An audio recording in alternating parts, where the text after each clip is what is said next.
ഏറ്റവും വലിയ പ്രായശ്ചിത്തം എന്ന് പറയുന്നത് ഈശ്വരന്റെ മുന്നിൽ തന്റെ അപരാധങ്ങളെ തുറന്നു പറഞ്ഞ് ക്ഷമിക്കാൻ ആവശ്യപ്പെടുന്നത് തന്നെയാണ് ഏറ്റവും വലിയ പ്രായശ്ചിത്തം. നമ്മൾ പറയില്ലേ, പശ്ചാത്താപമേ പ്രായശ്ചിത്തം. നമ്മൾ അതിൽ പശ്ചാത്തപിച്ചു. ഞാൻ ആ സമയത്ത് എനിക്ക് അറിയില്ല, ഞാൻ അങ്ങനെ ചെയ്തു പോയി. ജയിലിൽ കിടക്കുന്ന പല കുറ്റവാളികളും പറയാറുണ്ട്, മനഃപൂർവ്വം ചെയ്തതല്ല, ആ സന്ദർഭത്തില് എന്റെ മനസ്സിനെ നിയന്ത്രിക്കാൻ പറ്റിയില്ല എനിക്ക്. ഞാൻ ആ കാഴ്ച കണ്ടു, ഇല്ലെങ്കിൽ ഇത് കേട്ടു എന്നൊക്കെ പറഞ്ഞിട്ട് ആ ഒരു ഇമ്പൾസീവായിട്ട് എന്നെ നിയന്ത്രിക്കാൻ എനിക്ക് പറ്റാത്തത് കൊണ്ട് ഞാൻ ആ കർമ്മം ചെയ്തു പോയി. അപ്പൊ അതിനാണ് അവർ ജയിൽ ശിക്ഷ അനുഭവിക്കുന്നത്. അപ്പൊ നമ്മളും ഈ ചില കാര്യങ്ങൾ നമുക്ക് നിയന്ത്രിക്കാൻ പറ്റാതെ ചില കർമ്മങ്ങൾ നമ്മൾ പറയും നമുക്കത് ന്യായീകരിക്കാൻ പറ്റും. ഞാൻ പറഞ്ഞു അല്ലെ, ഞാൻ പറയുന്നതല്ല ശരിയാണ്, അവിടെ തെറ്റിനൊന്നും വലിയ വാല്യൂ ഇല്ല. നമ്മളെ നിയന്ത്രിക്കാനോ ശിക്ഷിക്കാനോ അച്ഛനമ്മമാർക്ക്, ഗുരുക്കന്മാർക്ക്, നമ്മുടെ ടീച്ചേഴ്സ്, ഇവർക്കൊക്കെ മാത്രമേ അധികാരമുള്ളൂ. നമുക്ക് വേറൊരാളെ ശിക്ഷിക്കാൻ അധികാരമില്ല. നമ്മുടെ മക്കളെ മാത്രമേ നമുക്ക് ശിക്ഷിക്കാൻ പറ്റുള്ളൂ. അപ്പൊ ഇത് ചെയ്തിട്ട് നമ്മൾ അതിനെ ന്യായീകരിക്കും, ഇല്ലേ, എനിക്കത് ശരിയെന്ന് തോന്നി ഞാൻ ചെയ്തതാണ്. അപ്പൊ അത് മറ്റുള്ളവർക്ക് അത് ശരിയാണോ, അതിനെ കുറച്ചു കാലം കഴിയുമ്പോൾ ഈ ശരിയെന്ന് ഞാൻ വിചാരിച്ചത് തെറ്റായി മാറുമോ, ഇതിന്റെ ഒന്നും നമുക്കറിയില്ല, ഇല്ലേ. അപ്പൊ അത് നമ്മൾ ആരോടാണോ പറഞ്ഞത് ആ വ്യക്തിക്ക് എത്രമാത്രം വിഷമം ഉണ്ടായിട്ടുണ്ട്, അതിൽ എന്തൊക്കെയാണ് അതിന്റെ പ്രതിഫലനങ്ങൾ വന്നിരിക്കുന്നത്, ഇതെല്ലാം നമ്മൾ ചിന്തിക്കുകയാണെങ്കിൽ ഇത് നമ്മൾ പാപമാണോ പുണ്യമാണോ ചെയ്തതെന്ന് ഈശ്വര വിധിക്ക് മാത്രമേ പറയാൻ പറ്റൂ. പക്ഷെ കുറച്ചു കാലം കഴിയുമ്പോൾ തെറ്റ് ചെയ്തു എന്നൊരു തോന്നൽ വരണമെങ്കിൽ നമ്മൾ അതിനെന്ത് വേണം? പ്രായശ്ചിത്ത കർമ്മങ്ങൾ ചെയ്യണം. കാരണം ആ ക്ഷമിക്കാൻ ആവശ്യപ്പെടണം. അത് അറ്റ്ലീസ്റ്റ് ഈശ്വരന്റെ മുമ്പിലെങ്കിലും ചെയ്യണം നമ്മൾ. കാരണം ആ വ്യക്തിയോട് ചിലപ്പോൾ പറയാൻ പറ്റിയെന്നിരിക്കും, വ്യക്തികളോട് പറയാൻ പറ്റിയില്ല എന്നിരിക്കും, എങ്കിലും അത് ഈശ്വരന്റെ മുമ്പിൽ തുറന്ന് പറയാൻ ശ്രമിക്കണം. കാരണം ഈശ്വരനാണ് വിധി നടപ്പാക്കുന്ന ഒരു ലോക കോടതി, അല്ലെ, ജഡ്ജി. ആ ഒരു സുപ്രീം കോടതി ജഡ്ജിയായിട്ടിരിക്കുന്നത് ഈശ്വരനും ഈശ്വര വിധി എന്ന് പറയുന്നത് പ്രകൃതിയിലിരിക്കുന്ന ദേവതമാരുമാണ്. അപ്പൊ ഈശ്വരനോട് തുറന്നു പറഞ്ഞാൽ ഈ ദേവതമാർക്ക് അത് മനസ്സിലാവും, അല്ലെ, അറിയാതെ ചെയ്തു പോയതാണ്, അപ്പൊ ഇനി അത് ചെയ്യാതിരിക്കാം, ഈ തെറ്റ് ചെയ്യാതിരിക്കാൻ നമുക്ക് ശ്രമിക്കാം. അപ്പൊ അതില് തന്റെ ഇഷ്ടദേവത എന്നെ അനുഗ്രഹിക്കണമെന്ന് പ്രാർത്ഥിക്കണം നമ്മൾ. അപ്പൊ പ്രാർത്ഥന തന്നെ ഒരു പ്രായശ്ചിത്തമായിട്ട് തീരും. അപ്പൊ നമ്മൾ പറയാറുണ്ട് ആ പശ്ചാത്താപമേ പ്രായശ്ചിത്തം. അതുപോലെ നമ്മൾ കണ്ടിട്ട് ഇത് വേറെ ആരുടെയും മുമ്പിൽ ചെന്ന് പറയാതെ നമ്മുടെ ഇഷ്ടദേവതയുടെ മുമ്പിൽ, അമ്മയോട് പറയണം തുറന്ന്. അപ്പൊ പ്രായശ്ചിത്തങ്ങള്, കർമ്മങ്ങള് വിപുലമായിട്ടുണ്ട്. കാരണം യജ്ഞങ്ങള്, വ്രതങ്ങള്, തപസ്സുകള്, ശരീര ശോഷണം ചെയ്യുന്ന പലതരം വ്രതങ്ങള്, പലതരത്തിലുള്ള കർമ്മങ്ങൾ നമ്മൾ എന്താ പറയാ പാപപരിഹാരമായിട്ട് ചെയ്യാറുണ്ട്. ഇവയൊക്കെ തന്നെ വേദങ്ങള്, സ്മൃതികള്, ഇവയിലെല്ലാം പറഞ്ഞിട്ടുണ്ട്. ഭക്ഷണം ഇല്ലാതെ, അല്ലെ, പ്രത്യേക ഭക്ഷണം മാത്രം കഴിച്ചിട്ട് ഭജന ഇരിക്കുന്നവരുണ്ട്. തീർത്ഥങ്ങളിൽ കുളിച്ച് 41 ദിവസം അവിടെ ഇരുന്നിട്ട് ആ ക്ഷേത്രത്തിലെ ഭക്ഷണം കഴിക്കുന്നവരുണ്ട്. മൗനവ്രതം എടുക്കണവരുണ്ട്. ഒരുപാട് സംസാരിക്കുന്നവര് ആ വാക്കുകൾ കൊണ്ട് ഓരോരുത്തരെ വേദനിപ്പിച്ചു കഴിഞ്ഞാൽ അവര് തന്നെ സ്വയം മൗനവ്രതം എടുക്കും. അതാണ് അവരുടെ പ്രായശ്ചിത്തം, അല്ലേ. അപ്പോ നിലത്ത് കിടക്കുക, ഇല്ല ചിലര് ശയന പ്രദക്ഷിണം ചെയ്യുക, ചിലർ അഗ്നിയിൽ ചാടുക. നമ്മൾ സുബ്രഹ്മണ്യ ക്ഷേത്രങ്ങളിലൊക്കെ നമ്മൾ ആഴിക്കുള്ളിൽ ചാടി അവരുടെ പ്രായശ്ചിത്തം ചെയ്യും. കാരണം ഏതെങ്കിലും എന്താ പറയുക ജ്യോതിഷികൾ പറഞ്ഞു കാണും, നിങ്ങൾക്ക് ഇന്ന വല്ല മാറാത്ത രോഗങ്ങളോ ഇല്ലെങ്കിൽ വീടിൽ ഒരു നിരന്തരം വല്ല പ്രശ്നങ്ങളോ, മക്കൾക്ക് ദോഷങ്ങള്, ഇല്ലെ ചിലര് എന്താ മരിച്ചു പോവുക, ഇങ്ങനെ ബാലമരണങ്ങള്, ഇങ്ങനെ എന്താ പ്രായം എത്താതെയുള്ള, ഇങ്ങനെ പല പല പല കാര്യങ്ങൾ ഓരോ കുടുംബത്തിൽ വന്നു ചേരുമ്പോൾ അവർ പോയി ഒരാളെ കാണും, ഒരു ദൈവജ്ഞനെ കാണുമ്പോൾ അതിന് പരിഹാരമായിട്ട് ഇങ്ങനെ ഓരോന്ന് ചെയ്യാൻ പറയും. അപ്പൊ പ്രായശ്ചിത്തം ചെയ്യുക എന്നുള്ളത് നമ്മുടെ സനാതന ധർമ്മത്തിന്റെ ഒരു ഭാഗമാണ്. ചെയ്ത കർമ്മങ്ങൾക്ക് പ്രായശ്ചിത്ത കർമ്മങ്ങൾ ചെയ്യുക. നമ്മൾ ദാനം കൊടുക്കാറുണ്ട്, ഗോദാനം, സ്വർണ്ണദാനം, പാപത്തിന്റെ ഘനം അനുസരിച്ചാണ് ഓരോന്ന് ചെയ്യുന്നത്. നമ്മൾ ഓരോടത്ത് ചെയ്യുമ്പോൾ കാശിയിലും എവിടെയും പലയിടത്തും പറയാറുണ്ട്, ഗുരുവായൂര് സ്വർണ്ണ പശുവിനെ ദാനം ചെയ്യാൻ പറയും. എന്താ, നിങ്ങൾ ഇത്രയും പാപം ചെയ്തിട്ടുണ്ട് അല്ലെ, ആ പാപത്തിന് ഘനം ഇത്രയും സ്വർണം, ഇതിനൊരു വിലയിട്ടിട്ടാ സ്വർണത്തെ ദാനം ചെയ്യാൻ പറയുന്നത്. സ്വർണ്ണ മഹാലക്ഷ്മിയാണ് അല്ലെ.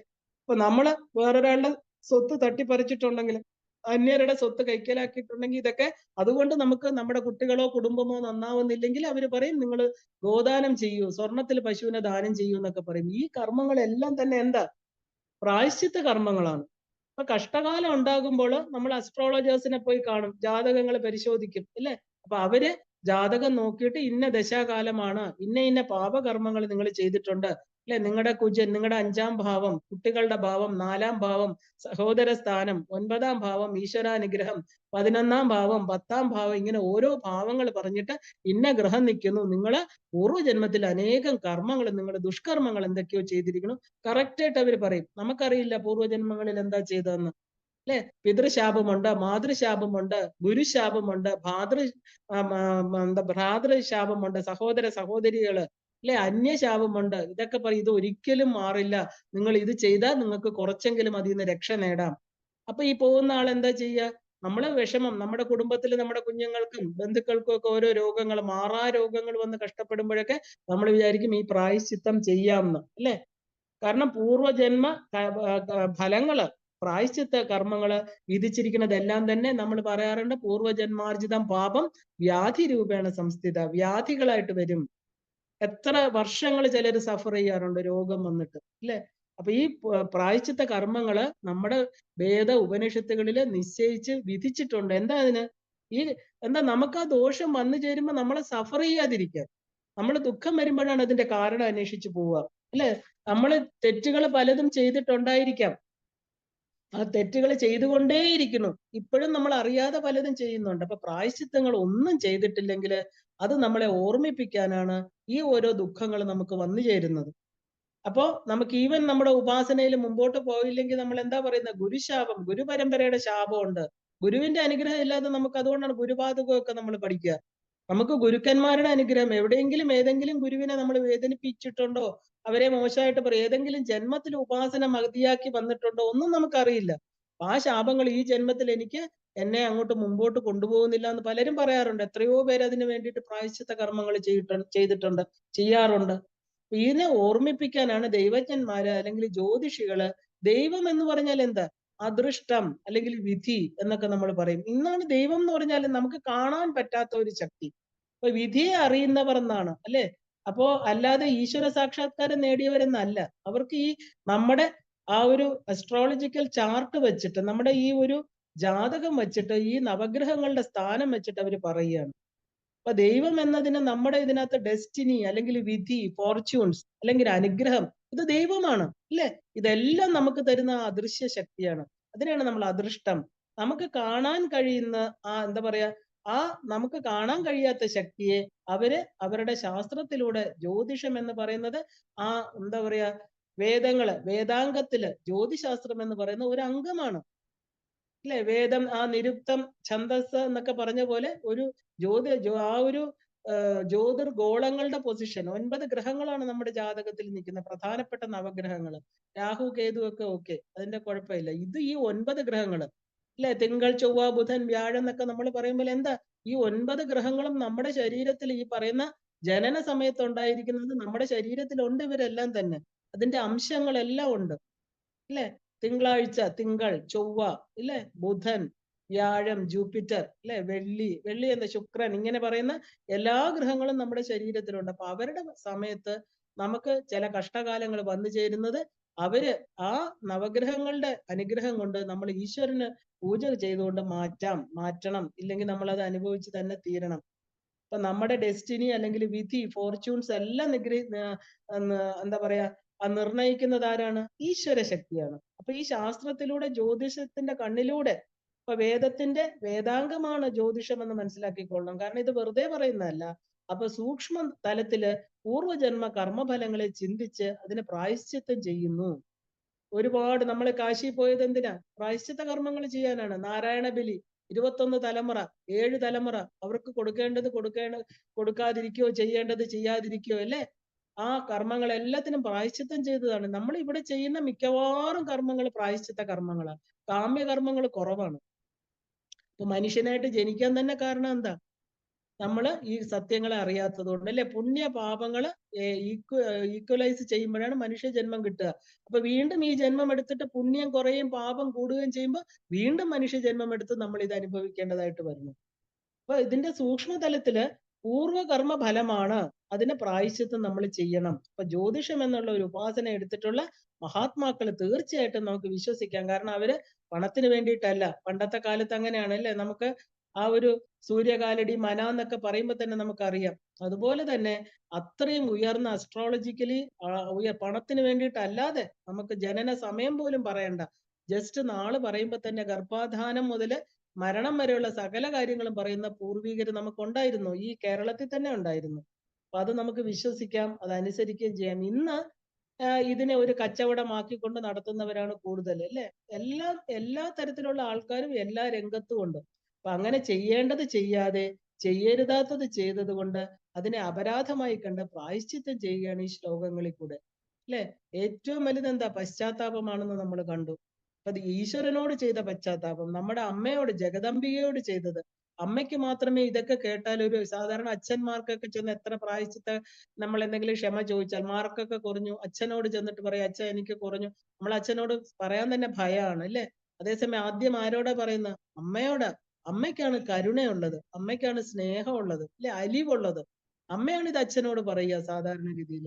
അതുപോലെ നമ്മൾ ആദ്യം എന്താ പറയണത്? അമ്മ ക്ഷമിക്കണേ, കാരണം എന്റെ ഈ അപരാധങ്ങൾ അമ്മയല്ലാതെ എനിക്ക് ആരാ ഉള്ളത്? എനിക്ക് അമ്മ ക്ഷമിക്കണം അല്ലേ? ഈ പ്രായശ്ചിത്ത കർമ്മം എന്ന് പറയുന്നത് എന്താ? ഈ പറയുന്നത് തന്നെ ഒരു പ്രായശ്ചിത്താണ്. അപ്പൊ നമ്മള് ആ ഒരു പ്രപഞ്ച ജീവിതത്തിൽ തന്നെ പലപ്പോഴും നമ്മൾ അറിയാതെ ചെയ്യുന്നതിന് നമ്മള് എന്താ പറയാ, നമ്മള് ക്ഷമ ചോദിക്കാറുണ്ട്. ഈ പ്രപഞ്ചത്തിൽ നമ്മുടെ കൂടെ ഉള്ളവരോട് നമ്മൾ പറയില്ല I am sorry. I am sorry എന്ന് പറയുമ്പോ കഴിഞ്ഞു അത് അല്ലെ? നമുക്ക് അത്രയെങ്കിലും ഒരു കുഞ്ഞു വാക്ക് നമ്മുടെ കയ്യിലുണ്ട്, ഇംഗ്ലീഷുകാർ പഠിപ്പിച്ച I regret four what I have done എന്നൊക്കെ നമ്മൾ പറയും. അപ്പൊ ചെറിയ കാര്യങ്ങൾക്ക് പോലും മനുഷ്യര് പരസ്പരം പറയാറുണ്ട് സോറി. ഇപ്പൊ കാലുകൊണ്ട് ഒരാളെ ചവിട്ടിയാൽ ഉടനെ നമ്മൾ തൊട്ട് ദേഹത്ത് വെക്കാൻ കാരണം എന്താ? അയാളുടെ ദേഹത്തിരിക്കുന്ന ഈശ്വരനെയാണ് നമ്മൾ ചവിട്ടുന്നത്, നിന്ദിക്കുക എന്നാണ്. അപ്പൊ അറിയാതെയാണ് നമ്മൾ കാലൊന്ന് തൊട്ടുപോയാൽ അവരെ തൊട്ട് നമ്മൾ കണ്ണി വെക്കണം, കാരണം ആ ഭഗവാനെ ചവിട്ടാൻ നമുക്ക് അർഹതയില്ല. അതുകൊണ്ടാണ്. ഇതാണ് ഭാരതീയ സംസ്കാരം. നമ്മൾ ഉടനെ തന്നെ ഒരു ക്ഷമാപണം ചെയ്യണം അല്ലെ? ഐ റിഗ്രറ്റ് അല്ലെങ്കിൽ എക്സ്ക്യൂസ് മീ എന്നൊക്കെ നമ്മൾ പറയാറുണ്ട്. അപ്പൊ അതാണ് ഭാരതീയ സംസ്കാരത്തിൽ വളർന്ന നമ്മള് എന്തുകൊണ്ടാണ് ഈശ്വരനെ മറന്നുപോയത്? അപ്പൊ ഈശ്വരനോട് പ്രായശ്ചിത്തം പറയാൻ നമുക്ക് എന്താ അവിടെ ഒരു മടി? അപരാധങ്ങൾ തുറന്നു പറയണമെങ്കിൽ നമ്മൾ തുറന്നു പറയാൻ നമുക്ക് ഒറ്റ ആളേ ഉള്ളൂ ഇല്ല, ആരും കേൾക്കാതെ. നമ്മളും ഏകാന്തത്തിലിരിക്കുമ്പോൾ, നമ്മളും നമ്മുടെ അമ്മയും മാത്രമായിട്ടിരിക്കുമ്പോൾ നമുക്ക് പറയാമല്ലോ. ഇത് ലോക സംസ്കാരമായിട്ട് നമ്മള് എന്താ പറയാ, പരോക്ഷമായിട്ട് എല്ലാവരും ചെയ്യുന്നുണ്ട്, സോറിയും ഇതൊക്കെ പറയുന്നുണ്ട്. നമുക്ക് അമ്മയോട് പറയാൻ, നമ്മുടെ ഉപാസ്യ ദേവതയോട് പറയാൻ നമ്മളത് മടിക്കരുത്. കാരണം ലോക ജീവിതത്തിൽ നമ്മൾ ഇത് പഠിച്ചിരുന്നാൽ എന്താ, നമുക്ക് ലോക വ്യവഹാരങ്ങളിൽ കൂടുതൽ എന്താ പറയാ നന്നായിട്ട് ഇല്ലേ, സക്സസ്ഫുൾ ആയിട്ട് ജീവിക്കാം. അതുകൊണ്ട് പ്രത്യേകിച്ചൊന്നുമില്ല. കുറച്ചുകൂടെ നമ്മൾ ചില കാര്യം കാണാൻ വേണ്ടിയിട്ട് ചിലർ അങ്ങനെ വളരെ എല്ലാത്തിനും സോറി പറയും അല്ലെ, എല്ലാത്തിനും ഇങ്ങനെ പറഞ്ഞു നിൽക്കുന്നവരാണ്. എന്താ, അവനവന്റെ കാര്യം. നമുക്ക് കുറച്ച് ലോക വ്യവഹാരങ്ങളിൽ വല്ലതും നേടാം. പക്ഷെ ഈ ജഗദംബികയോട് പറഞ്ഞാലോ, അമ്മയോട് എന്തിനാ പറയുന്നത്? അവിടെ സിൻസിയർ ആണ് നമ്മൾ അല്ലെ, സിൻസിയർ എഫേർട്ടാണ് അവിടെ നമുക്ക് കിട്ടുന്നതോ പൂർണ്ണമായിരിക്കുന്ന അനുഗ്രഹം, മോക്ഷം. ഇതുവരെ ചെയ്ത പാപങ്ങളുടെ ഫലം അനുഭവിച്ചുകൊണ്ടിരുന്ന ഒരു വ്യക്തിക്ക് അനുഗ്രഹം എന്ന് പറയുന്ന ആ കുളിർകാറ്റ് അമ്മ കൊടുക്കുകയാണ്. അവിടെ നിന്ന് എന്താ, ആ ഒരു കഷ്ടപ്പെടുന്ന ആ ഒരു തലത്തിൽ നിന്ന് ആ ജീവനെ ഉയർത്തപ്പെടുകയാണ് ചെയ്യുന്നത്. അതാണ് അമ്മ ചെയ്യുന്നത്. നമ്മൾ ഇവിടെ നിസാരമായിരിക്കുന്ന കാര്യങ്ങൾക്ക് പലരോടും വെറുതെ മനസ്സിൽ തട്ടാതെ നമ്മൾ ഐ ആം സോറി എന്നൊക്കെ പറയാറുണ്ട്. എത്രയോ പേരങ്ങനെ പറയാറുണ്ട്. എന്നിട്ട് പറയും, അമ്മ അങ്ങോട്ട് മാറിയിട്ട് പറയും ഞാൻ വെറുതെ പറഞ്ഞതാ ഇല്ല, എന്റെ മനസ്സിൽ തട്ടിയിട്ടില്ല, അയാൾ സന്തോഷമായിട്ടിരുന്നോട്ടെ അതുകൊണ്ട്. അപ്പൊ നമ്മുടെ മനസ്സിൽ തട്ടി നമ്മൾ പറയുന്നതിനാണ് ശരിക്കും പറഞ്ഞ അപരാധ ക്ഷമാപണം എന്ന് പറയുന്നത്. അതിനെ മനസ്സിലാക്കി ഇതെനിക്ക് ക്ഷമിക്കണം, അമ്മ ക്ഷമിച്ചേ പറ്റൂ, എനിക്ക് വേറെ വഴിയില്ല എന്ന് തോന്നുന്ന ആ ദുഃഖത്തോടു കൂടിയുള്ള ഒരു അപരാധ ക്ഷമാപണമാണ് ശങ്കരാചാര്യ സ്വാമികൾ ഇവിടെ നടത്തുന്നത്. അപ്പൊ മറ്റുള്ളവരുമായിട്ടുള്ള റിലേഷൻഷിപ്പ് നമ്മൾ ഊഷ്മളമായിട്ട് തുടരണം നമ്മുടെ ലൗകിക ജീവിതത്തിൽ അല്ലെ. അങ്ങനെ ഒരു ഭാവനയോടുകൂടിയാണ് നമ്മൾ എല്ലാരോടും സോറിയും ഇതുമൊക്കെ പറയുന്നത്. ആരോടും പിണങ്ങാതെ അല്ലെ, നല്ലൊരു സാമൂഹിക ജീവിതം, ഇല്ലെങ്കിൽ വീട്ടിൽ എല്ലാവരുമായിട്ട് നല്ലതായിട്ടിരിക്കണം.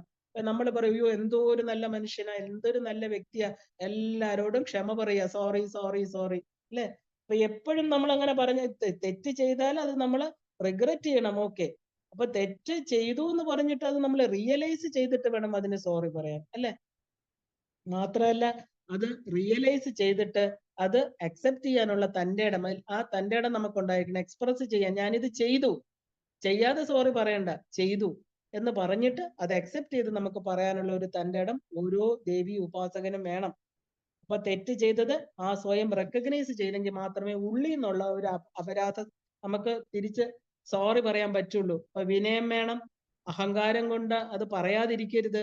ആരോടാണോ നമ്മൾ തെറ്റ് ചെയ്തത് അവരോട് തുറന്നു പറഞ്ഞു കഴിഞ്ഞാൽ എല്ലാം അവിടെ കഴിഞ്ഞു. അപ്പൊ തെറ്റിദ്ധാരണകളുടെ ഒരു മഞ്ഞു മല ഒഴുകി കഴിഞ്ഞു അല്ലെ. പ്രശ്നങ്ങൾ ഗുരുതരമാകാതെ നിസാരമായിട്ട് അലിഞ്ഞു പോകും അവിടെ. ആ ഒരു സംസ്കാരം നമ്മൾ നമ്മുടെ ജീവിതത്തിൽ വളർത്തിയെടുക്കണം. അതുകൊണ്ട് ഹിന്ദുവിന്റെ പൂജകളിലൊക്കെ തന്നെ അവസാനം ഒരു ക്ഷമാപണ പ്രാർത്ഥനയുണ്ട്.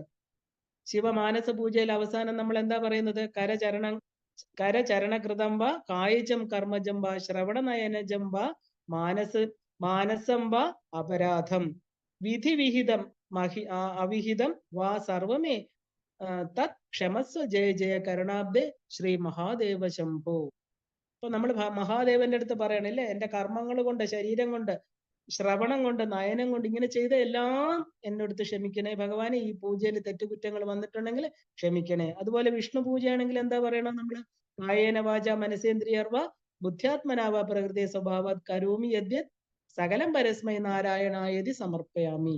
എല്ലാം ശരീരമായി അന്ധകരണമായി എല്ലാം ആയി അല്ലെ, ത്രികരണങ്ങൾ അവിടെ വന്നു.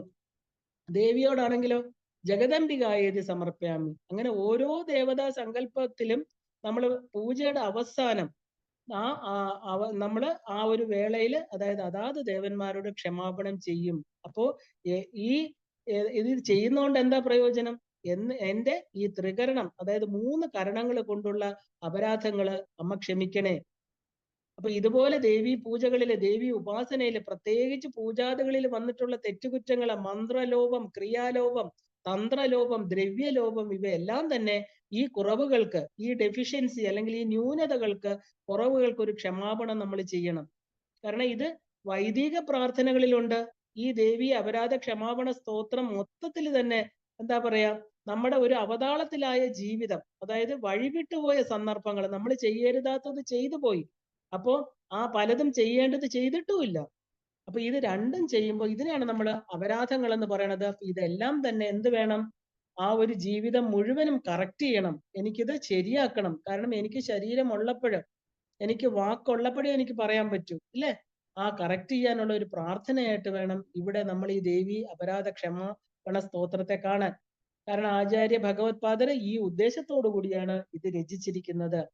അപ്പൊ ഇത് അർത്ഥം മനസ്സിലാക്കി നമ്മൾ ദിവസം ചൊല്ലുകയാണെങ്കിൽ തീർച്ചയായിട്ടും നമ്മളിൽ വലിയ ഒരു മാറ്റം ഉണ്ടാകും. കാരണം അതിന് സംശയമില്ലാത്ത കാര്യമാണ്. കാരണം എന്താ മാറ്റം ഉണ്ടാകുന്നത്? നമ്മുടെ ഉള്ളില് നമ്മൾ അറിയാതെ, നമ്മൾ ചെറുതായിരുന്നപ്പം മുതൽ അറിഞ്ഞും അറിയാതെയും ചെയ്തതെല്ലാം നമ്മളിൽ നിന്ന് ദേവിയുടെ പാദത്തിൽ വെക്കുമ്പോൾ അത് ഇല്ലാതായി തീരുകയാണ്. ദേവിയെ ഉപാസനാ മാർഗമായിട്ട് സ്വീകരിച്ചവർ പ്രത്യേകിച്ച് ഇത് ചെയ്യണം. കാരണം എന്താ? നമ്മൾ തന്നെ വിട്ടുവീഴ്ചകൾ, അപരാധങ്ങളൊക്കെ തിരിച്ചറിയും. കാരണം ഇത് റിയലൈസ് ചെയ്യാനുള്ള ഒരു സെൻസിറ്റിവിറ്റി നമ്മളിൽ വളർന്നു വരും. കാരണം ഈ അമ്മ തന്നെയാണ് ഓരോ ദേവി ഉപാസകന്റെ ഉള്ളിൽ ഇരിക്കുന്ന ഇത് കേൾക്കുന്നത്. കാരണം നമ്മൾ ഈ അപരാധം അമ്മയോട് പറയുമ്പോൾ എല്ലാവരുടെ ഉള്ളിൽ ഇരിക്കുന്ന അമ്മ അത് കേൾക്കുന്നു അല്ലെ? കാരണം ഈ സെൻസിറ്റിവിറ്റി, ഈ ബോധമാണ് നമ്മളെ സംസ്കാരം എന്ന് പറയുന്നത്. ആ സംസ്കാരമായിട്ട് നമ്മുടെ ഉള്ളിൽ വളരും. അപ്പൊ ഇതില്ലാത്തവരെയാണ് നമ്മൾ സംസ്കാര വിഹീനരെന്നൊക്കെ പറയുന്നത്. ഇന്ന് നമുക്ക് സമൂഹത്തിൽ കാണുന്ന ഭൂരിപക്ഷം പേരും അങ്ങനെയാണ് ഇല്ലേ? സഹായം സ്വീകരിക്കുന്നവരെ പോലും ആ സഹായം കിട്ടിക്കഴിഞ്ഞ് തിരസ്കരിക്കുന്നവര്. കാരണം അവരെത്ര വലിയ തെറ്റാണ് ചെയ്യണമെന്ന് അവർക്കറിയില്ല. അപ്പൊ നമ്മൾ ബാക്കിയുള്ളവരെ കറക്റ്റ് ചെയ്യാൻ വേണ്ട, നമുക്ക് എന്തൊക്കെ തെറ്റുകുറ്റങ്ങളുണ്ട്, നമുക്ക് എന്ത് നമ്മുടെ കറക്ഷൻ ചെയ്യാൻ പറ്റും. കാരണം എനിക്ക് ഈ ഒരു മനുഷ്യ ജന്മം ഇനി കിട്ടുമോ ഇല്ലയോ അറിയില്ല. ഈ പാപങ്ങൾ എന്ന് പറയുന്ന, നമ്മൾ മറ്റുള്ളവരെ വേദനിപ്പിക്കുന്ന, ഒരു സഹായം ചെയ്തവര്, അമ്മ നമുക്ക് എന്താ സഹായം ചെയ്തിരിക്കുന്നത്? നമുക്ക് ചെയ്തിരിക്കുന്ന എല്ലാ സഹായം അമ്മ മാത്രമേ ചെയ്തിട്ടുള്ളൂ. ഇവിടെ നമ്മളായിട്ടിരിക്കാൻ കാരണം അമ്മയാണ് ഇല്ലേ? ആ അമ്മയോട് നമ്മൾ എന്തെങ്കിലും ചെയ്താൽ എന്തുകൊണ്ട് നമുക്ക് അപരാധം, ഇത് ചെയ്തു പോയി അമ്മയെ ക്ഷമിക്കണമെന്ന് പറഞ്ഞുകൂടാ? ഇനി നമ്മൾ വേറൊരാളോട് തെറ്റാണ് ചെയ്തിരിക്കുന്നതെങ്കിൽ അമ്മയോട് പറഞ്ഞു കഴിഞ്ഞാൽ അവരുടെ ഉള്ളിലിരുന്ന് അമ്മ അത് കേട്ട് നമ്മൾ അവരോട് ചെയ്തതിന് പോലും പ്രായശ്ചിത്തമാകും. അപ്പോ ഇവിടെ നമ്മൾ മാപ്പ് പറയുന്ന ജഗദംബിയോടാണ് അല്ലെ? ലോകത്തിന്റെ മുഴുവൻ മാതാവായിരിക്കുന്ന ആ സ്നേഹ വാത്സല്യനിധിയായിട്ടുള്ള അമ്മയോടാണ് നമ്മളെ ക്ഷമാപണം പറയുന്നത്. അപ്പൊ അമ്മ പൊറുത്താല് ലോകം പൊറുക്കുന്നതിന് തുല്യമാണ് അല്ലെ? അപ്പൊ വേറൊരാളെ ചിലപ്പോ നമ്മൾ പലരോടും തെറ്റ് ചെയ്തിട്ടുണ്ടാകാം. ഓരോ വ്യക്തികളോടും പോയി മാപ്പ് പറയാൻ നമുക്ക് കഴിഞ്ഞെന്ന് വരില്ല. സാഹചര്യങ്ങൾ നമ്മളെ അതിനെ അനുവദിക്കില്ല അല്ലെ? അവരെവിടെയാണെന്ന് നമുക്കറിയില്ല. ഇനി പറഞ്ഞാൽ തന്നെ ചിലപ്പോൾ അവർ സ്വീകരിക്കില്ല അല്ലെ? നമ്മൾ ചിലര് സോറി പറയാൻ ചെന്നാൽ പറയും, എനിക്ക് കേൾക്കണ്ട നിങ്ങളുടെ സോറി, എനിക്ക് വേണ്ട, നിങ്ങൾ എന്നെ ഇങ്ങനെ ചെയ്തില്ലേ, ഞാൻ മരണം വരെ ഇത് മറക്കാൻ പോകുന്നില്ല, നിങ്ങൾ നിങ്ങളുടെ പാട്ടിന് പോകുന്നു പറയും. അങ്ങനെയുണ്ട് അഡമന്റ് ആയിട്ടിരിക്കുന്ന ചിലര് അല്ലെ? അത് അത്രയും അവരുടെ ഭാഗത്താണ് ശരി, ആരുടെ ഭാഗത്താണ് ന്യായം നമുക്കറിയില്ല. ഇനി നമ്മളത് ക്ഷമിച്ചിട്ട് എന്താ പറയാ, അവരോട് പോയി സോറി പറയാം, എന്റെ ഭാഗത്തുനിന്ന് വന്നിട്ടുള്ള നിങ്ങൾ ക്ഷമിക്കുക. ഉടനെ അവര് പറയും ക്ഷമിക്കില്ല. വളരെ വ്യക്തമായിട്ട് പറയും, എനിക്ക് ക്ഷമിക്കാൻ പറ്റില്ല, മാത്രമല്ല നിങ്ങളെ ഇനി എന്റെ ജീവിതത്തിൽ കാണുകയേ വേണ്ട, ഈ മരണം വരെ നിങ്ങളുമായിട്ടുള്ള ഞാന് ഈ ബന്ധം ഉപേക്ഷിച്ചു കഴിഞ്ഞു എന്ന് പറയുന്ന വ്യക്തി അടുത്ത ജന്മത്തില് ഇതേ ആളുമായിട്ട് ഇതേ കർമ്മത്തിന് പൂർത്തീകരിക്കാൻ ജനിച്ചേ തീരുള്ളൂ. കാരണം എവിടെയാണോ നമ്മൾ വച്ച് പൂർത്തീകരിച്ച ആ ദ്വേഷം, അല്ലെ, അറ്റാച്ച്മെന്റ് ആണെങ്കിലും വിദ്വേഷമാണെങ്കിലും ഒരുപോലെ തന്നെയാണ്.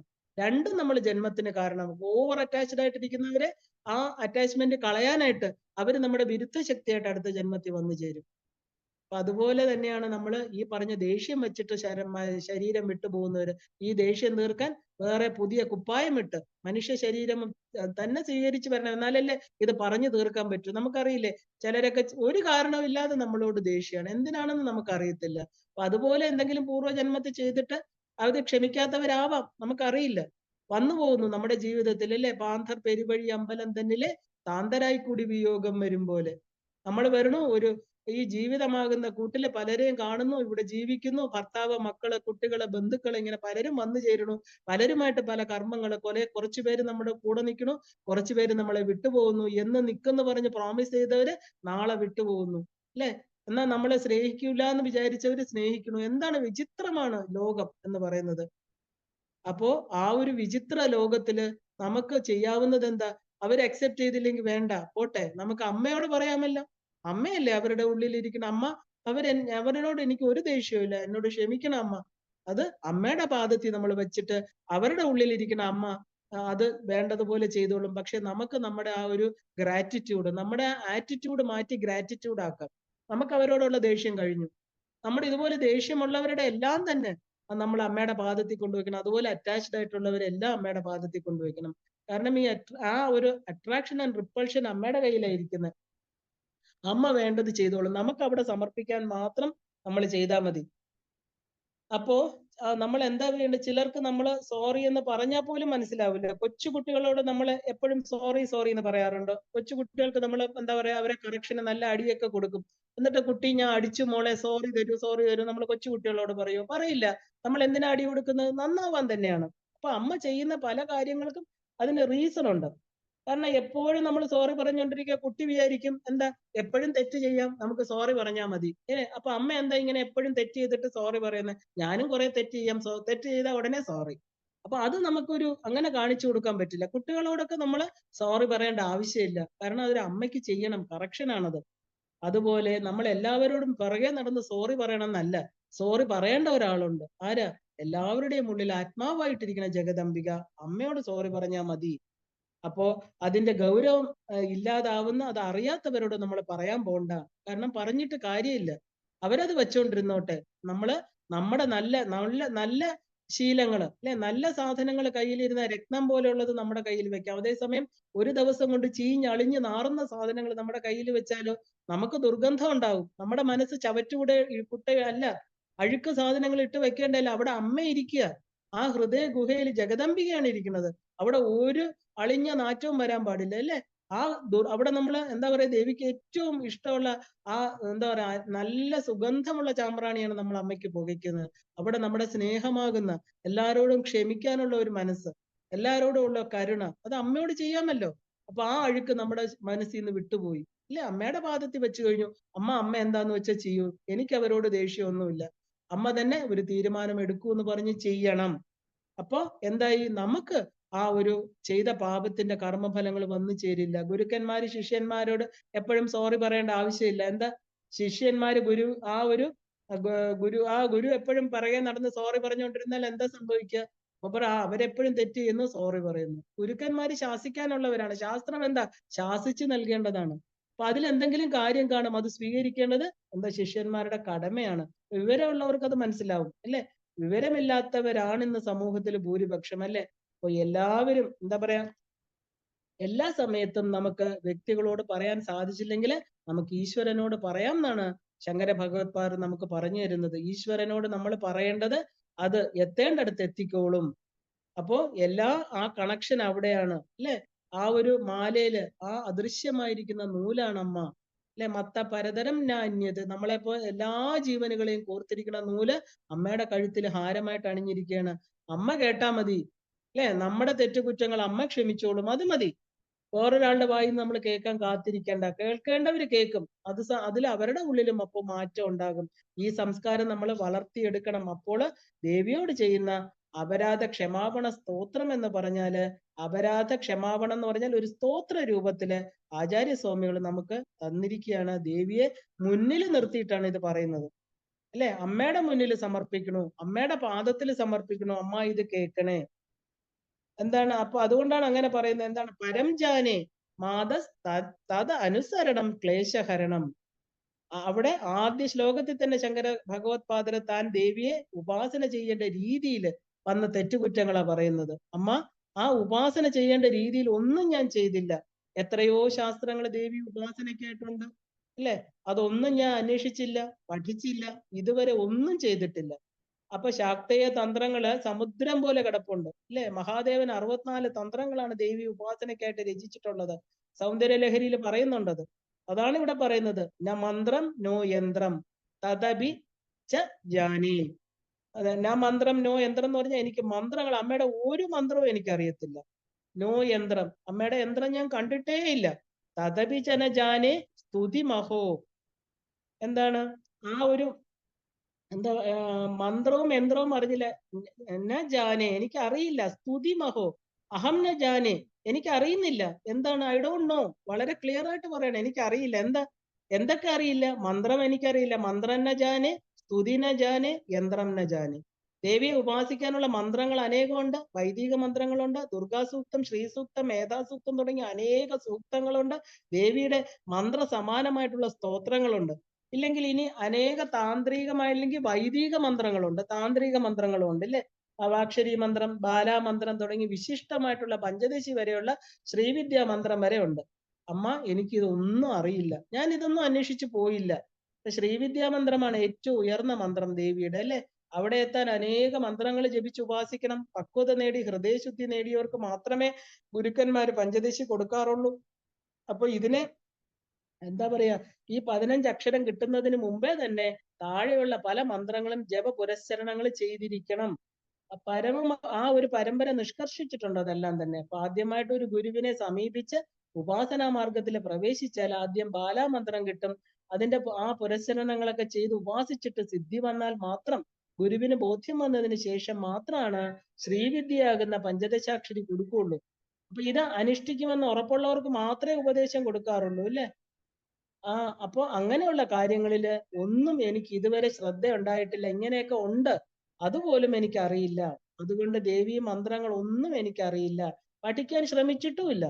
അപ്പൊ ദേവിയോട് ഭക്തിയും ശ്രദ്ധയും ഉള്ളവർക്ക് ജീവിതത്തില് പ്രായഭേദമന്യേ ദേവിയെ ഉപാസിക്കാം. അതിന് ഇന്ന പ്രായം എന്നില്ല. ഏത് പ്രായത്തിലും എപ്പോഴാണോ അമ്മയെ ഉപാസിക്കാൻ തോന്നുന്നത്, അതാണ് ജീവിതത്തിലെ ഏറ്റവും ധന്യ മുഹൂർത്തം എന്ന് പറയുന്നത്. അപ്പൊ കിട്ടിയ മന്ത്രത്തിന്റെ ആഴം അറിയാത്തവർക്ക് അത് പ്രയോജനപ്പെടുകയും ഇല്ല. അപ്പൊ ശുഭകാര്യങ്ങൾ ചെയ്യാൻ കാലം നോക്കണ്ടെന്ന് നമ്മൾ പറയാറുണ്ട്, അല്ലെ? ദേവിയെ വേണം. അത് തീരുമാനിക്കുന്ന മുഹൂർത്തത്തെയാണ് നമ്മൾ സുമുഹൂർത്തം എന്ന് പറയുന്നത്, അല്ലെ? അത്രയും കമ്മിറ്റ്മെന്റ് അഥവാ ശ്രദ്ധ ഉണ്ടാകണമെന്ന് മാത്രം. അതിനനുസരിച്ച് മാർഗം വന്നു ചേരും, ഉറപ്പാണ്, അല്ലെ? നമ്മളെ ഒരു കാര്യം ഏറ്റെടുത്താൽ നമുക്ക് എവിടുന്നെങ്കിലും ദേവി പ്രകൃതി അതിനുള്ള ആ കമ്മിറ്റ്മെന്റ് ഉള്ളവർക്ക് ആ കാര്യങ്ങൾ എത്തിച്ചു കൊടുക്കും, ഉറപ്പാണ്. അതിന്റെ ഫലം നമുക്ക് തരുന്നത് ജഗദംബിക തന്നെയാണ്. നമ്മളെ അതിലോട്ട് നയിക്കുന്നതും നമുക്ക് അതിനുള്ള അനുഗ്രഹം തരുന്നതും നമുക്ക് നമ്മുടെ മുന്നിൽ തന്നെ അനേക ഉദാഹരണങ്ങളുണ്ട്, ഇല്ലേ? അതിന് പ്രായം ഒരു എന്താ കടമ്പയല്ല. ഏത് പ്രായത്തിലും നമുക്ക് ദേവിയെ സ്വീകരിക്കാം. നമുക്ക് ചിലപ്പോ ആ ഒരു വിധിയുടെ എന്താ പറയാ കളിയാട്ടം കൊണ്ട് നമുക്ക് ചിലപ്പോ ചെറുപ്പത്തിൽ കിട്ടിയില്ല എന്നിരിക്കും. എന്താ സാരമില്ല, അല്ലെ? നമുക്ക് എപ്പോഴെങ്കിലും ജീവിതത്തിൽ കിട്ടിയാൽ അത് തന്നെയാണ് ഏറ്റവും വലിയ അനുഗ്രഹം. അപ്പൊ ഒരു ഗുരുവിനെ സമീപിച്ച് മന്ത്രം സ്വീകരിച്ചു കഴിഞ്ഞാൽ ആ മന്ത്രദേവതയോടും തന്ന ഗുരുവിനോടും എങ്ങനെ പെരുമാറണമെന്ന് മനസ്സിലാക്കി മാത്രമേ സ്വീകരിക്കാവൂ. ഇല്ലെങ്കിൽ അതിന്റെ പാപഫലങ്ങൾ നമ്മൾ തന്നെ അനുഭവിക്കേണ്ടി വരും. അപ്പോ ആ ഒരു ഈ ജന്മമോ വരും ജന്മങ്ങളിലോ ഈ കർമ്മഫലങ്ങൾ നമ്മളെ പിന്തുടരുകയും ചെയ്യുമെന്ന് തന്ത്രശാസ്ത്രം വ്യക്തമായിട്ട് പറഞ്ഞിട്ടുണ്ട്. അപ്പൊ ഇനി യന്ത്രം എന്താണ്? യന്ത്രം മന്ത്രത്തെ കുറിച്ച് പറഞ്ഞു. ഇനി യന്ത്രം, ഇവിടെ യന്ത്രം എന്ന് പറയുന്ന ശ്രീചക്രത്തെ തന്നെയാണ്. ഇത് ലളിതാ ത്രിപുര സുന്ദരിയോട് പറയുന്ന ഒരു അപരാധ ക്ഷമാപണം തന്നെയാണ്. കാരണം ഇതിനകത്ത് പറയുന്നതെല്ലാം ദേവിയുടെ കാര്യങ്ങളാണ്, അല്ലെ? അല്ലാതെ മഹാലക്ഷ്മി യന്ത്രമെന്നോ സരസ്വതി യന്ത്രമെന്നോ ഒന്നും അല്ല, ശ്രീയന്ത്രത്തെ തന്നെയാണ് ഇവിടെ പറയുന്നത്. അപ്പോ സാക്ഷാൽ ലളിതാംബികയോടാണ് ശങ്കര പാദർ ഇത് പറയുന്നതെന്ന് നമ്മൾ വ്യക്തമായിട്ട് മനസ്സിലാക്കണം. അതുകൊണ്ടാണ് ശ്രീവിദ്യ ഉപാസകരെ ഈ ക്ഷമാപണം പറയണം എന്ന് പറയാൻ കാര്യം. അപ്പോ ദേവിയോട് പറയണം, അമ്മയോട് പറയണം, അമ്മ എനിക്ക് ശ്രീചക്രം, അതിനെയാണ് യന്ത്രം എന്ന് പറയുന്നത്. 43 ത്രികോണങ്ങളും ആവരണങ്ങളും മധ്യത്തിൽ ബിന്ദു ഉണ്ടെന്നൊക്കെ ഞാൻ കേട്ടിട്ടുണ്ട്. 2 പത്മങ്ങളോട് കൂടിയ വലയങ്ങള്, അല്ലെ, ഭൂപുരത്രയങ്ങള്, അങ്ങനെയുള്ള മതിലുകള്, ആ ശ്രീയന്ത്ര ഉപാസന ഞാൻ പഠിച്ചിട്ടില്ല അമ്മ, എനിക്കറിയില്ല. അത്രയും കമ്മിറ്റഡ് ഒന്നും അല്ല ഞാൻ. ഇത് നല്ല കമ്മിറ്റഡ് ആയിട്ടുള്ളവർക്ക് മാത്രമാണ് ഈ ഉപാസനാ മാർഗം, ഇല്ലേ?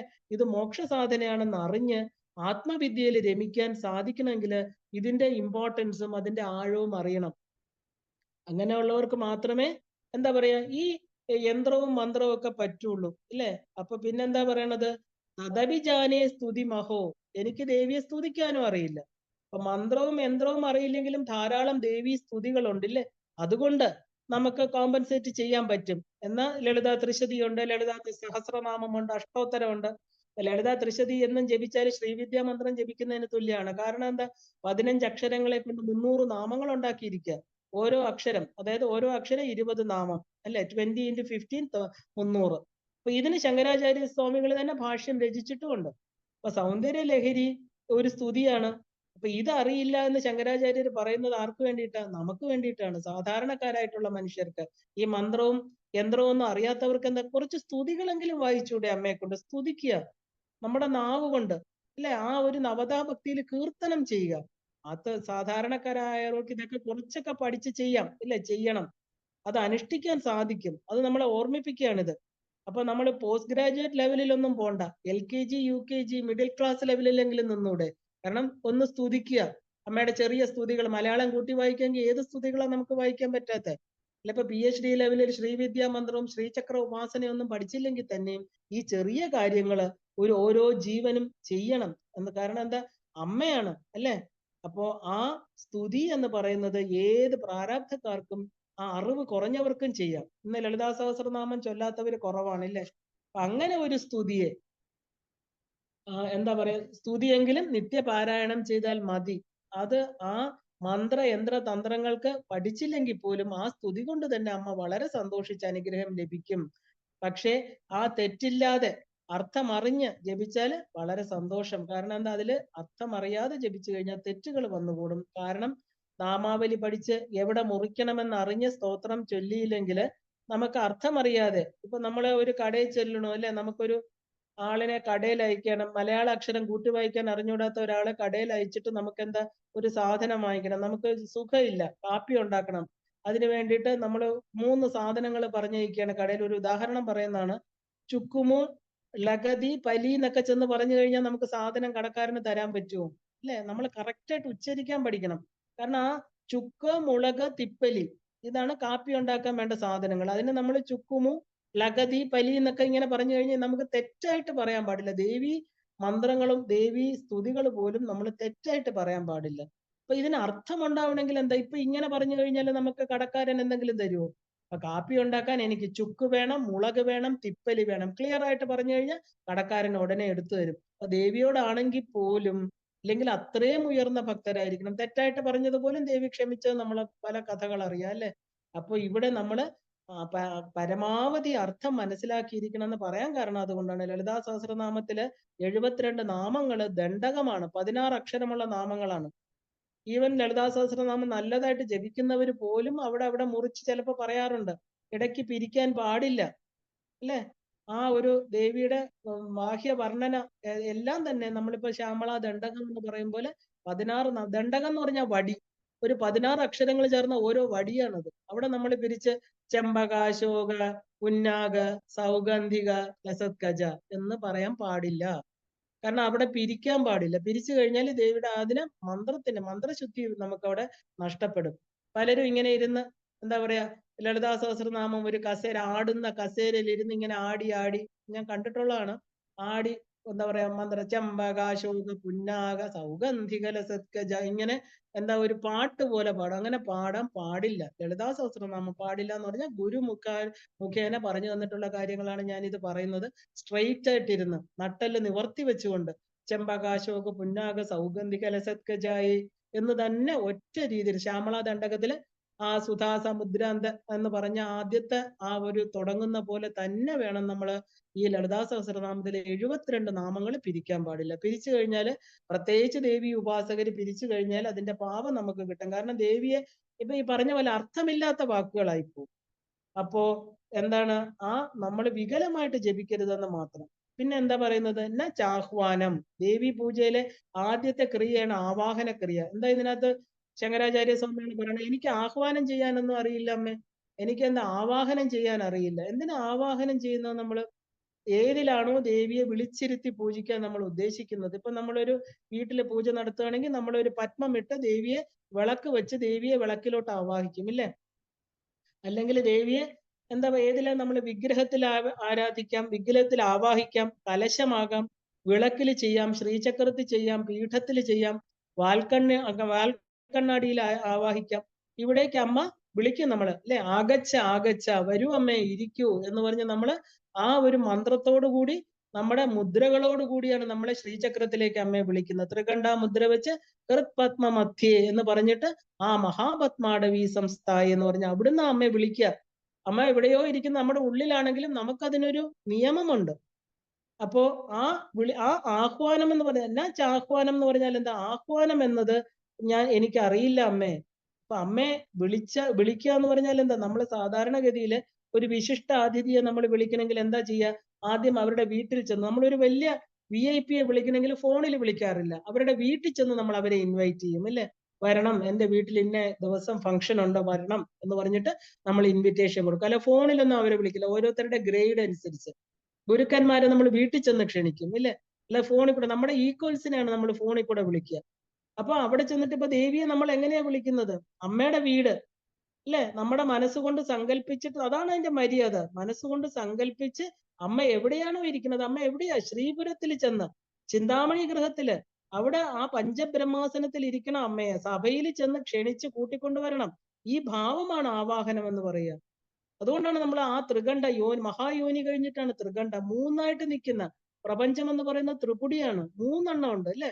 ആ 3 അവസ്ഥകള്, ജാഗ്രത, സ്വപ്നം, ത്രിപുരയാണ് അമ്മ. 3 പുരങ്ങളില് ആ ഇരിക്കുന്ന ആത്മാവാണ്. അപ്പൊ ദേവിയെ ചെന്ന് അവിടെ ചെന്ന് വിളിച്ച് ത്രികണ്ഠാമുദ്ര വെച്ച് ദേവിയെ വിളിക്കുക.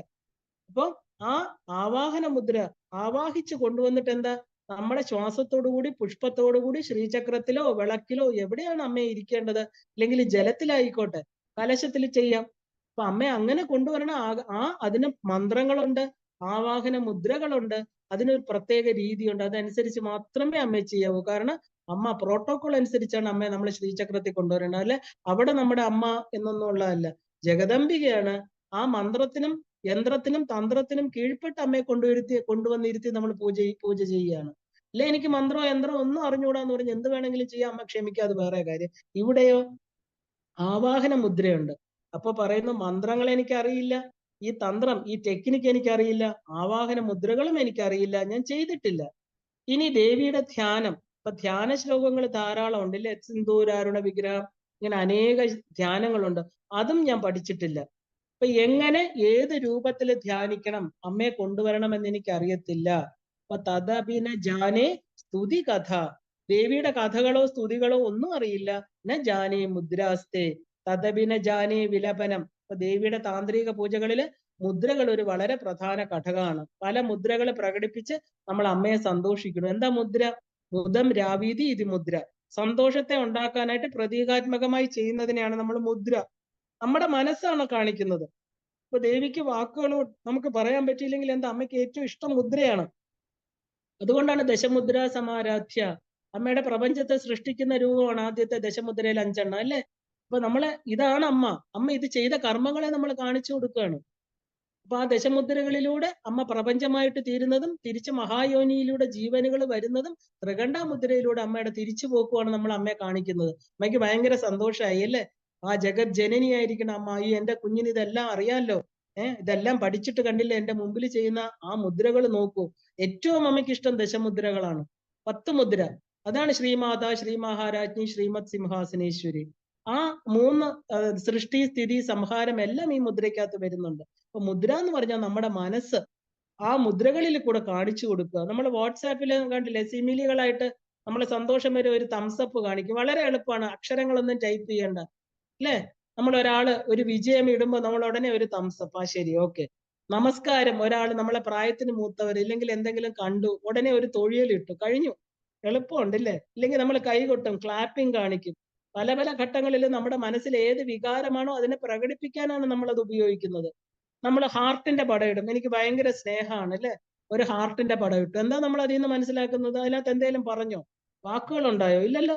സങ്കട ചിഹ്നങ്ങൾ, കണ്ണീന്ന് ഒരു തുള്ളി കണ്ണുനീർ തുള്ളി, സോ വി ആർ സാഡ്, ഇല്ല? ഇങ്ങനെ ഓരോന്നും ആ സന്ദർഭത്തിനൊത്ത് അയച്ചാൽ വളരെ പെട്ടെന്ന് നമുക്ക് മനസ്സിലാകും ഇത് വലിയ രീതിയിൽ ടൈപ്പ് ചെയ്തുകൊണ്ടൊന്നും ഇരിക്കേണ്ട. അതുപോലെ അമ്മയ്ക്ക് നമ്മൾ മുദ്രകൾ കാണിക്കുക എന്ന് പറഞ്ഞാൽ എന്താ? ഉള്ളിലെ ഭാവം നമ്മൾ എക്സ്പ്രസ് ചെയ്ത് കമ്മ്യൂണിക്കേറ്റ് ചെയ്യാൻ എളുപ്പമായിട്ട് പറ്റും. ഇപ്പൊ എല്ലാം മുദ്രകളാണ്. ഇതുപോലെ ദേവിക്ക് നമ്മുടെ ഉള്ളിലെ ഭാവങ്ങളെ സമർപ്പിക്കുന്നതാണ് താന്ത്രിക മുദ്രകളെല്ലാം തന്നെ. അപ്പൊ അമ്മയെ കുളിപ്പിക്കാനായിട്ട് അതിനൊരു മുദ്രയുണ്ട് അല്ലെ? കേജരി മുദ്രയുണ്ട്. അമ്മയ്ക്ക് എന്താ പറയാ, ഓം ഭൂർഭുവസുവ പറഞ്ഞിട്ട് ആ ശ്രീചക്രത്തിൽ അഭിഷേകം ചെയ്യുന്നു. അത് കഴിഞ്ഞ് ധേനുമുദ്ര കൊണ്ട് പാലഭിഷേകം ചെയ്യും. ഓരോ മുദ്രയ്ക്ക് ഓരോ കാര്യങ്ങൾ അമ്മ മനസ്സിലാക്കിക്കോളും അല്ലെ? നമ്മളത് അറിഞ്ഞാൽ മാത്രം മതി. അപ്പൊ അമ്മയ്ക്ക് ഭയങ്കര സന്തോഷം. ഇതൊക്കെ പഠിച്ച അമ്മയ്ക്ക് സമർപ്പിക്കുമ്പോൾ ദേവിക്ക് എന്താ സന്തോഷം? കാരണം എന്റെ ഈ കുഞ്ഞ്, എന്റെ മകൻ അല്ലെങ്കിൽ മകള് കണ്ടില്ലേ, എന്നെ അറിയാൻ വേണ്ടി, എന്നെ സന്തോഷിപ്പിക്കാൻ എന്തൊക്കെയാ ചെയ്യുന്നത് അല്ലെ? നമ്മുടെ കുട്ടി ഒരു നൃത്തം പഠിച്ചിട്ട്, ചെറിയ കൊച്ചു കുഞ്ഞായിരിക്കും, 4 5 വയസ്സുള്ള കുട്ടി ആദ്യമായിട്ട് പോയി ഡാൻസ് ക്ലാസ്സിൽ പഠിച്ചിട്ട് എല്ലാം തെറ്റായിരിക്കും കാണിക്കുന്നത് അല്ലെ? ആ കാലൊന്നും ശരിയായിട്ടൊന്നും വയ്ക്കില്ല. നമുക്കേ ഡാൻസ് അറിഞ്ഞൂടെ. അപ്പൊ നമ്മുടെ മുമ്പിൽ കാണിക്കുന്ന എല്ലാം നമ്മൾ വളരെ, പ്രത്യേകിച്ച് നമ്മൾ അവനവന്റെ കുഞ്ഞാ ചെയ്യുന്നത്. എന്ത് കാണിച്ച അമ്മ ചോദിക്കും, അമ്മ എങ്ങനെയിരുന്നു? ഓ ഭയങ്കര നന്നായിരുന്നു, അസ്സലായിരുന്നു എന്നൊരു അമ്മ പറയും. അതുപോലെ നമ്മൾ ഈ പറഞ്ഞ മുദ്രകളൊക്കെ പഠിച്ചിട്ട് അമ്മയുടെ മുമ്പിൽ കാണിക്കുമ്പോൾ എന്തെങ്കിലും കുഞ്ഞു കുഞ്ഞു തെറ്റ് വന്നാലും അല്ലെ, എല്ലാവരും എക്സ്പേർട്ട് ആവണമെന്നില്ലല്ലോ, ആ എക്സ്പേർട്ട് ആകും അമ്മയ്ക്ക്. പക്ഷെ ഈ എഫേർട്ട് എടുത്തില്ലേ, എന്റെ കുട്ടികൾ ഈ എഫേർട്ട് എടുത്തില്ലേ, ഞാന് ഇത്രയും ഭയങ്കര അർത്ഥങ്ങളുള്ള മുദ്രകളൊക്കെ അവര് പഠിച്ചു നോക്കൂ, എന്റെ മുമ്പിൽ കാണിക്കുന്നില്ലേ എന്ന് പറഞ്ഞിട്ട് വളരെ സന്തോഷമായിട്ട്, എന്താ അനുഗ്രഹം, അമ്മയുടെ സന്തോഷമാണ് നമ്മുടെ അനുഗ്രഹം, നമ്മുടെ സമ്പത്ത്, നമ്മുടെ ഐശ്വര്യം എല്ലാം എന്താ? അമ്മയുടെ ആ ഹാപ്പിനെസ് ആണ്. നമ്മൾ അർഘ്യം കൊടുക്കണു, പാദ്യം കൊടുക്കണു, ആചമനം, നൈവേദ്യം അല്ലെ, ആ ഒരു വെഞ്ചാമരം വീശുന്നു, എല്ലാത്തിനും നമുക്ക് ഇതൊക്കെ ചെയ്യുകയാണെന്ന് മുദ്രകളിലൂടെ കാണിക്കുക നമ്മൾ അല്ലെ? പ്രാണായ സ്വാഹ എന്നൊക്കെ പറഞ്ഞ് മുദ്രകൾ കൊടുത്ത അമ്മയ്ക്ക് ആ പഞ്ചപ്രാണന്മാരുണ്ട്, ആ പ്രാണനായിട്ടിരിക്കുന്ന എന്റെ അമ്മയാണ്, പ്രാണൻ, അപാനൻ, വ്യാനൻ എല്ലാത്തിനും നമ്മൾ ഇങ്ങനെ മുദ്രകൾ കാണിച്ചു കൊടുക്കുക. ആ ഇവർക്ക് ഇതെല്ലാം അറിയാം അല്ലെ, എന്റെ പ്രാണശക്തി ഞാനാണെന്ന്, എന്റെ കുണ്ടലിനി, അവരുടെ ഉള്ളിൽ ഇരിക്കുന്ന കുണ്ടലിനി ഞാനാണെന്ന് അറിഞ്ഞിട്ട് പ്രാണന്മാരെ, ഉപപ്രാണന്മാരെ എല്ലാം അറിഞ്ഞു. ഇപ്പൊ എന്റെ കുട്ടി ഭയങ്കര ബുദ്ധിമതിയാണ് അല്ലെ, നല്ല കഴിവുള്ളതാണെന്ന് പറഞ്ഞ് അമ്മയ്ക്ക് സന്തോഷമായി. വെഞ്ചാമരം വീശുന്നു, എന്തൊക്കെയാണ് കാണിച്ചു കൊടുക്കുന്നത് അല്ലെ? എല്ലാത്തിലും അമ്മ സന്തോഷാണ്. ഇവയൊന്നും പഠിച്ചിട്ടില്ല, ചെയ്യാനും അറിയില്ല എന്ന് ഇവിടെ ശങ്കരാചാര്യ സ്വാമികൾ പറയാം. അമ്മ ഇത്രയൊക്കെ ഉയർന്ന കാര്യങ്ങൾ, ഞാനൊരു മൂഢനാണ്, അറിവില്ലാത്തവനാണ്, ഇതൊന്നും എനിക്ക് ചെയ്യാനറിയില്ല. എന്നാ ജാനേ വിലപനം, ദേവിയുടെ മുമ്പിൽ ചുമ്മാ നിന്ന് പൊട്ടി കരയുന്നവരുണ്ടല്ലേ, അമ്പലത്തിൽ പോകുമ്പോ കണ്ടിട്ടില്ലേ, ചുമ്മാ കരയുക അവിടെ നിന്ന്. എന്താണെന്ന് ചോദിച്ചാൽ അവരുടെ ഉള്ളിലെ ദുഃഖങ്ങളാണ് അവർ ഈ കരയുന്നത്. അപ്പൊ അങ്ങനെ പറയാനും എനിക്ക് അറിയില്ല അമ്മ അല്ലെ? ആ എത്ര കഠിന ഹൃദയം കൊണ്ടാണോ, ദുരഭിമാനം കൊണ്ടാണോ, ഒന്നും എനിക്കറിയില്ല അമ്മേ. അമ്മയുടെ മുമ്പിൽ വന്ന് കരയാൻ പോലും എനിക്കറിയില്ല. പക്ഷെ എനിക്ക് ഒരു കാര്യം അറിയാം, പരമശ്രേഷ്ഠമാണ് ആ കാര്യം, അതെനിക്കറിയാം. എന്താണ്? പരം ജാനേ മാതഃ തദനുസരണം ക്ലേശഹരണം. അമ്മ അമ്മയെ അനുസരിക്കുന്നത് ക്ലേശഹരണം ഇതി ജാനേ, എന്റെ ക്ലേശങ്ങള്, എന്റെ ദുഃഖങ്ങള് എല്ലാം നശിപ്പിക്കുന്നതാണ് ഞാൻ അമ്മയെ തിരിച്ചറിയുന്നത്. അമ്മയെ മനസ്സിലാക്കിയാല്, അമ്മയെ അനുസരിച്ചാല്, ആ അനുസരിക്കല് എന്റെ അമ്മയുടെ, അതായത് വേദശാസ്ത്രങ്ങളെ അനുസരിച്ച് ജീവിതത്തിൽ ചെയ്യേണ്ട കർത്തവ്യങ്ങൾ ചെയ്തത് കൊണ്ടാണ് അമ്മ എനിക്ക് ഇതൊന്നും പഠിക്കാൻ പറ്റാത്തത് അല്ലെ? എന്റെ ഡ്യൂട്ടീസ് ഒക്കെ ഞാൻ ചെയ്തുകൊണ്ടിരുന്നു, അതൊക്കെ കഴിഞ്ഞപ്പോ പ്രായമായി. അപ്പോ കർത്തവ്യ കർമ്മങ്ങളെല്ലാം ഞാൻ തീർച്ചയായിട്ടും ചെയ്തിട്ടുണ്ട്. അത് അമ്മയ്ക്ക് സന്തോഷമാണെന്ന് എനിക്കറിയാം അല്ലെ? ഞാൻ എന്റെ കർത്തവ്യങ്ങളിൽ മുഴുകിയിരുന്നു.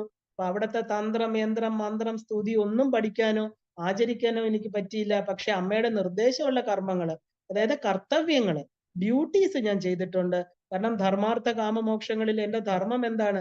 ഒരു കുടുംബിനിയായിട്ടിരിക്കുക അല്ലെ, ഇന്ന ധർമ്മങ്ങൾ എനിക്ക് അമ്മ തന്നിട്ടുണ്ട്, അത് ഞാൻ ഭംഗിയായിട്ട് ചെയ്തിട്ടുണ്ട് അമ്മ. അത് ചെയ്യാതെ അമ്മയെ വിളിക്കുന്നത് അമ്മയ്ക്ക് ഇഷ്ടമല്ല എന്ന് എനിക്കറിയാം. വിധിച്ച കർമ്മങ്ങള് ശരിക്ക് ചെയ്താൽ ദേവി സന്തോഷവതിയാകും എന്നാണ് പറയുന്നത്. അപ്പൊ ഇനി ഈ കർമ്മങ്ങൾ ചെയ്തത് കൊണ്ട് ഈ മന്ത്രതന്ത്രാദികൾ ചെയ്യുന്നുണ്ടെങ്കിൽ ഏറ്റവും ഉത്തമം. നിന്റെ കർമ്മങ്ങളെല്ലാം നന്നായിട്ട് ചെയ്ത് നിനക്ക് കുറച്ച് സമയം ഇതൊക്കെ പഠിച്ച് ചെയ്യാൻ പറ്റിയിട്ടുണ്ടെങ്കിൽ അത്യുത്തമമാണ്. ഇല്ലെങ്കിലോ സ്വധർമാനുഷ്ഠാനം ചെയ്തിട്ടുണ്ടെങ്കിൽ പോലും ദേവി സംതൃപ്തയാണ്. ഇവിടെ കർമ്മയോഗത്തിന്റെ മാഹാത്മ്യമാണ് പറയുന്നത്. തങ്ങളുടെ കർമ്മങ്ങളെ ദേവിക്ക് പ്രസാദമായിട്ട് സമർപ്പിച്ചാല് ദേവി പ്രസാദിക്കും എന്ന് ഉറപ്പായിട്ടും പറയണം. ആദ്യത്തേത് കർമ്മയോഗം, ആ പ്രവൃത്തി ധർമ്മം, അവനവന്റെ ഡ്യൂട്ടി, അതായത് ആ ഡ്യൂട്ടീസ് എല്ലാം നന്നായിട്ട് ചെയ്യുക. അത് കഴിഞ്ഞിട്ട് എന്താ പറയാ, നമ്മുടെ ആ ഒരു പ്രായമനുസരിച്ച്, പ്രാരാബ്ദങ്ങൾക്കനുസരിച്ച് കൂടുതൽ ദേവിയോട് അടുക്കാനുള്ള വഴി നമ്മൾ കണ്ടെത്തണം. ആ ഉപാധികൾ നമ്മൾ പഠിച്ച് അനുഷ്ഠിക്കാം എന്ന് പറയുകയാണ്. അപ്പൊ ആദ്യത്തെ ശ്ലോകത്തിൽ തന്നെ ആ ഒരു ഏറ്റവും പ്രധാനപ്പെട്ട പല കാര്യങ്ങളും, ന മന്ത്രം നോ യന്ത്രം തദപി ജനജാനേ സ്തുതി മഹോ ന ചാഹ്വാനം ധ്യാനം തദപി ജനജാനേ സ്തുതി കഥ ന ജാനേ മുദ്രാസ്തേ തദപി ജനജാനേ വിലപനം പരം ജാനേ മാതസ് തദ അനുസരണം ക്ലേശഹരണം. എനിക്കിത് മാത്രം അറിഞ്ഞാൽ മതി. അമ്മയെ അനുസരിച്ചാൽ, അമ്മ എന്റെ കൂടെ ഉണ്ടെങ്കിൽ ഞാൻ അമ്മ പറയുന്ന ഒരു കാര്യം ചെയ്തിട്ടുണ്ട്, അമ്മയുടെ ഡ്യൂട്ടീസ് ഒക്കെ ഞാൻ ചെയ്തു, അമ്മ എനിക്ക് തന്ന ധർമ്മം നന്നായിട്ട് പരിപാലിച്ചു, അമ്മ അതിൽ സന്തോഷവതിയാവണം, ഇതൊന്നും ഞാൻ പഠിച്ചില്ല എന്ന് പറഞ്ഞ് എന്നോട് ദേഷ്യമൊന്നും ആവല്ല. ആ അമ്മയുടെ നിൻതിരുവടിയെ സേവിക്കുന്നത് ക്ലേശങ്ങൾക്കെല്ലാം ശമനമാണെന്ന് മാത്രം എനിക്കറിയാം. അതുകൊണ്ട് അമ്മ ഈ ആദ്യത്തെ ശ്ലോകത്തിൽ തന്നെ ഞാനിതാ എന്റെ അപരാധങ്ങൾ ഏറ്റുപറഞ്ഞ്, പക്ഷെ അമ്മയ്ക്ക് ഇഷ്ടമുള്ള ചില കാര്യങ്ങൾ ഞാൻ ചെയ്തിട്ടുണ്ട്, അതുകൊണ്ട് മറ്റേതെല്ലാം പുറത്ത് അമ്മ എന്നെ അനുഗ്രഹിക്കണം എന്ന് പറഞ്ഞുകൊണ്ട് ഈ ഒരു ശ്ലോകം ഇവിടെ അവസാനിക്കുകയാണ്. നമുക്ക് ഇന്നിവിടെ നിർത്താം. ബാക്കി ശ്ലോകങ്ങൾ നമുക്ക് വരും ദിവസങ്ങൾ കാണാം. എല്ലാവർക്കും ശ്രീമാത്രേ നമഃ.